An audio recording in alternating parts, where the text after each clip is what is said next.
শিলিগুড়ির সকালটা যেমন আজ ধোঁয়াশায় ঢাকা, তেমনই ঢাকা পড়েছে এক পুরনো পেশার অস্তিত্ব।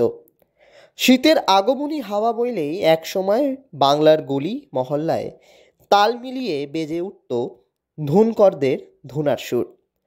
তুলোর স্তূপের ওপর কাঠের পাটাতন পড়তেই মিহি তুলো উড়ে বেড়াতো বাতাসে, যেন শীতকে স্বাগত জানাতো একটা আলাদা উৎসব।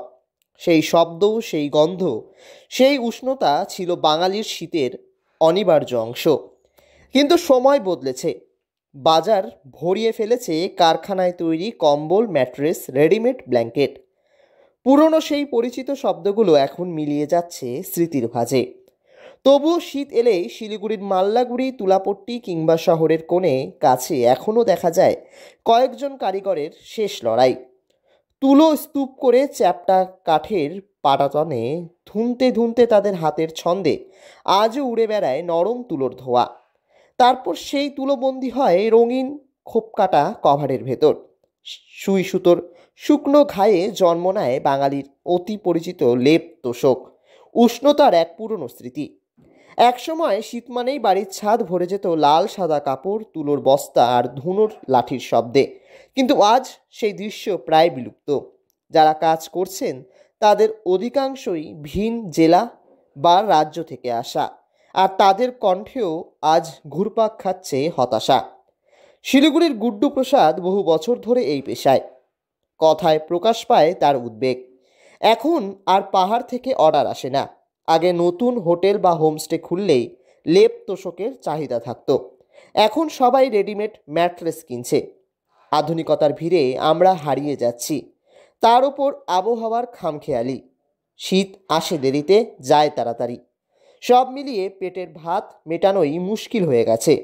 वैसे बाजार बहुत डाउन है। आप फील्ड में भी चला जाइए, वहाँ भी डाउन है। अब क्योंकि अभी देखिए बेसी बागानी ब्लैंकेट और मेट्रेस यही ले रहे हैं।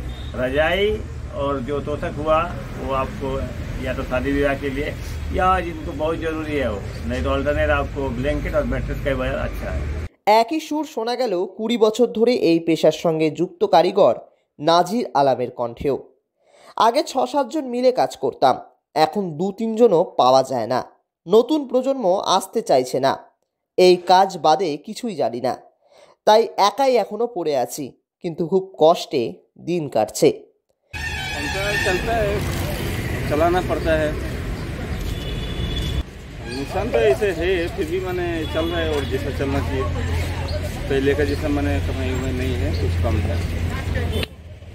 मौसम की वजह से ठंडा कम है तो ये सब आ ही गया। रेडीमेड सामान बहुत कुछ आया है, तो रुई का काम ज़्यादा मैंने लेप वगैरह इतना यूज नहीं करता है, सब ब्लैंकेट यूज करता है। তবুও প্রতিদিন শীতের কুয়াশা যখন নেমে আসে শিলিগুড়ির রাস্তায়, তখন কোথাও না কোথাও ধুনার সেই পুরনো টুপটাপ শব্দ এখনও ভেসে ওঠে।